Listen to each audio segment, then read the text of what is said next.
最近朋友又发来一条讯息，连接的内容是写着关于泰国的10大错觉。第一条就大大的写着泰妹爱的是我，不是我的钱。我想这个话题已经被炒很久了，这也是很多人来泰国之后都会得到的一个结论：泰妹爱的是钱，但不爱人。这是真的吗？今天我们就来探讨这个话题。泰国的女生是不是都特别的现实？真的都只爱钱不爱人吗？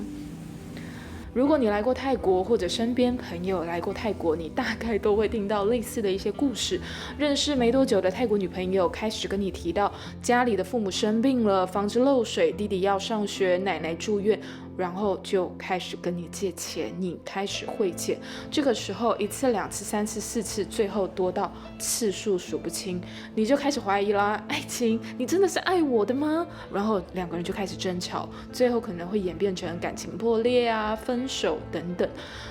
就是现在大家常说的现金一停，感情归零。但事实上，我观察到很多泰国的家庭，他们也是相依相守，女性一个人会扛起家计，又或者在丈夫失业的时候不离不弃，照顾生病的伴侣直到死亡。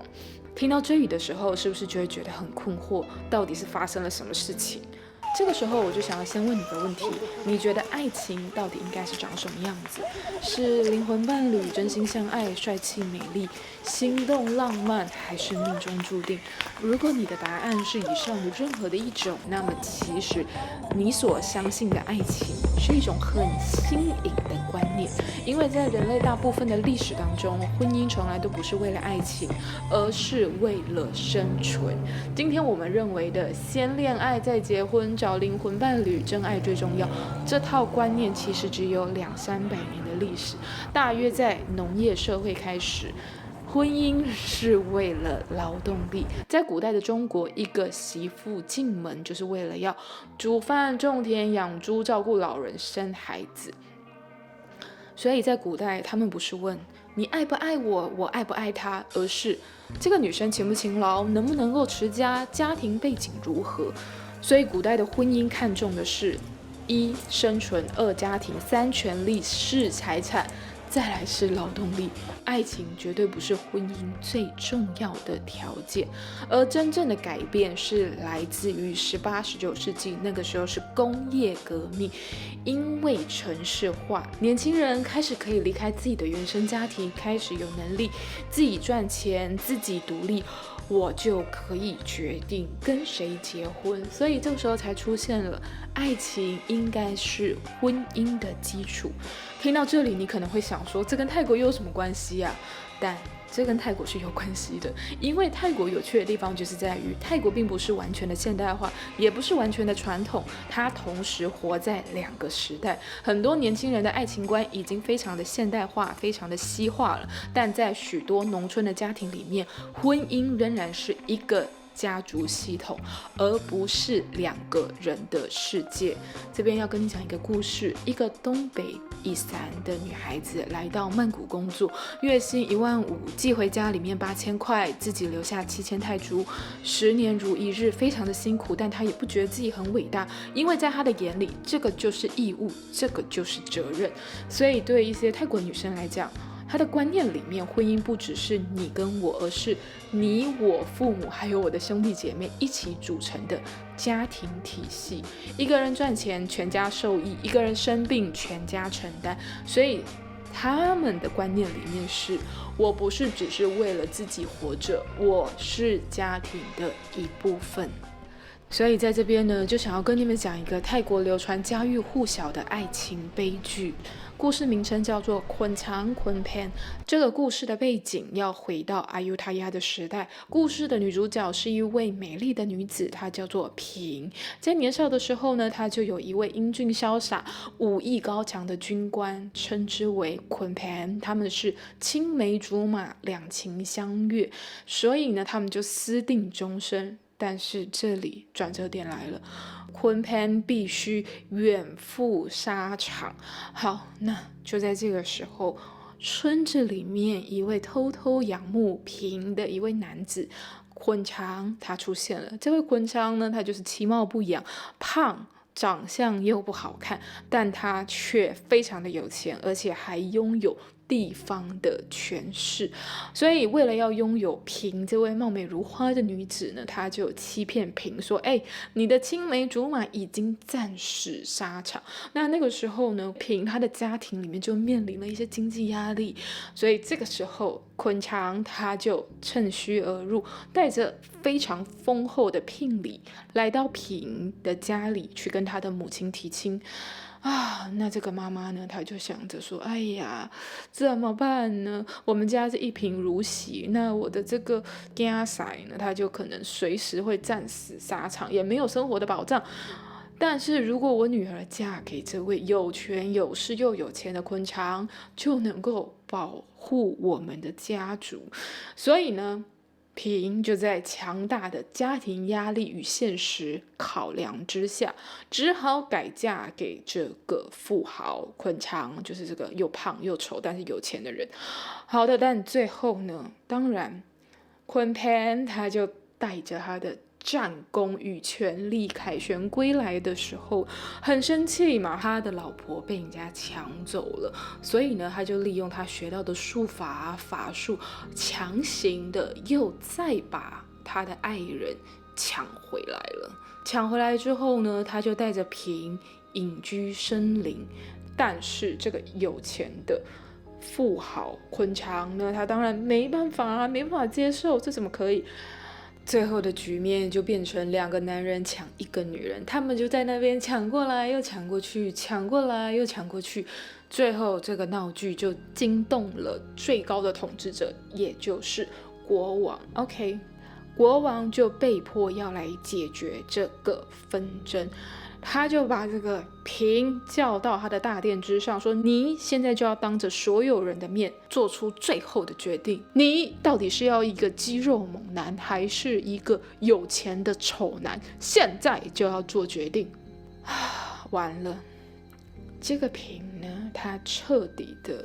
哑口无言，陷入了精神崩溃，因为他对这2个男生都有一些亏欠跟牵绊啊。这个有钱的男生给他安稳的生活，但是另外一个是这么英俊潇洒的初恋，这个青梅竹马，他说不出话。他就是因为他说不出话，所以这个国王就非常的生气，觉得你怎么犹豫不决？你是一个心怀恶意、没有道德操守的女性，你判处死刑，斩首。天哪！这个流传100年的悲剧故事呢，深深烙印在每个泰国人的心中。它残酷地告诉我们，在现实面前，女性往往必须为了家族利益来考量。所谓的纯粹的爱情，在现实的巨轮之下，最终通向死亡。再来还要提到，泰国又是一个佛教的国家，它是南传佛教，教导的是个人的修行与无常的智慧。在个人的修行当中，就要提到一个观念，这个观念比爱情更加的重要，就叫 Grattam-yu， 感恩与报恩。在佛教里面，父母的恩情非常的伟大，父母就是子女第一位老师，也是子女的第一尊佛。所以说，如果对外的个人修行是去寺庙布施参拜，那对内的个人修行则是照顾父母、孝顺、提供财务的资源。所以很多泰国女性开始工作之后，第一件事情不是买车，不是买包，而是汇钱回家。这不是牺牲，这是责任，也是个人的修行。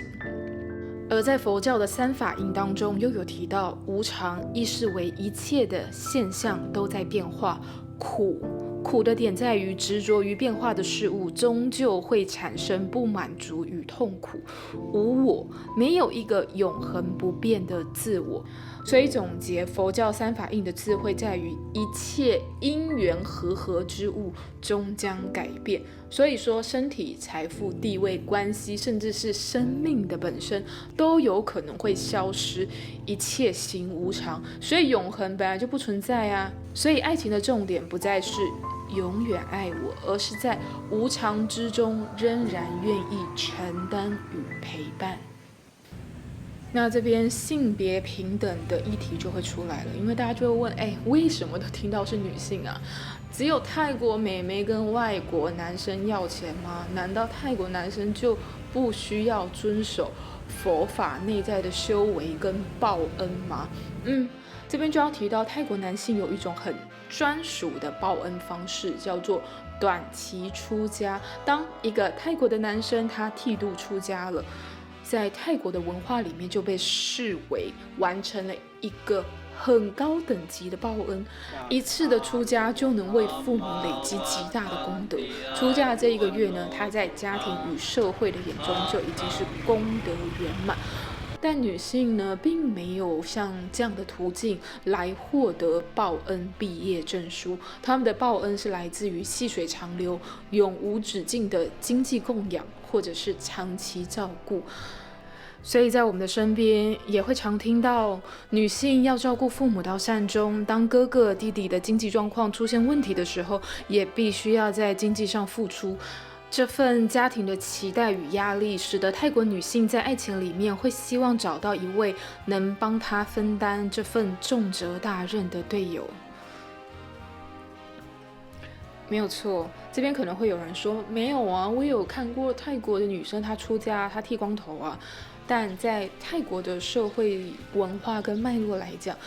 男性出家带有强烈的布施报恩功德、孝道回报的意味，但女性出家变成比丘尼，更偏向是为了主动切断世俗的牵绊。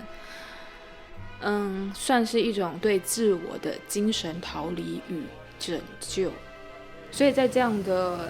价值观之下，就会产生了文化冲突。男生会问你爱我吗？